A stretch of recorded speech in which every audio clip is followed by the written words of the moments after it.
I love this move. There are 4 types of turns for FPV racers: the sweeper, tight radius, slalom, and hairpin. Let's bring in Captain Craig to explain how the hairpin is done. Hey, great to see you again, Sparky. Yeah, the hairpin turns used extensively in our course designs. It's used in the giant slalom and the 5/8.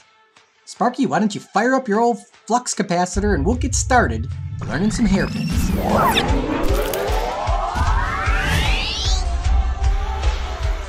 Okay, on a hairpin, you're coming in pretty hot into your turn and you've got to come to virtually a complete stop and then punch back out. So what we need to do is we need to slow down, and the only way to really slow down and still see our target while looking through our camera is to do a hard bank, drop the nose, and punch out. But while we're doing that, we also need to yaw. So as we're yawing, we keep our nose pointed towards our cone or our pylon, and then we punch out.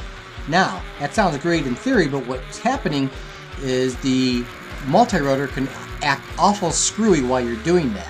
So as you're coming in and you start to punch out, your multi-rotor may only be able to yaw at a certain rate, and if you're going full throttle, you may not have the yaw ability, and I've had the multi-rotor completely lose control in some situations. So that the way to get around that is to start your yaw early and complete your yaw before you're ready to punch out.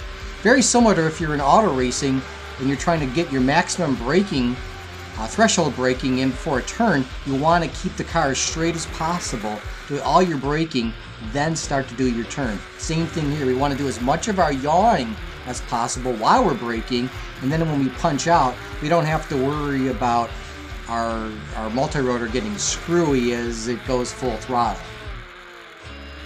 Another common problem with hairpin turns is a tendency to overshoot.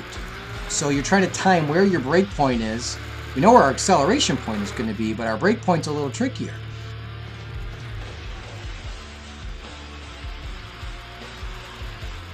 Sometimes the turns go smooth, sometimes they don't.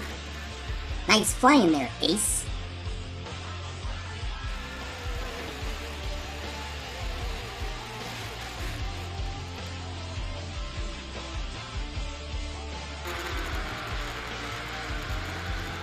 Hey, Captain, my getting light's been a little slow lately, so next time you're out this way, see if you can find me some multi-rotor to spark up my life a little. Oh, Sparky, wouldn't that be dating out of your species? Captain Craig, do you know what happens if a multi-rotor and a helicopter have a baby? No, Sparky, what happens? You get a tricopter! So racers, get out there, practice your hairpin turns, and watch your lap times drop dramatically. Now, go light it up.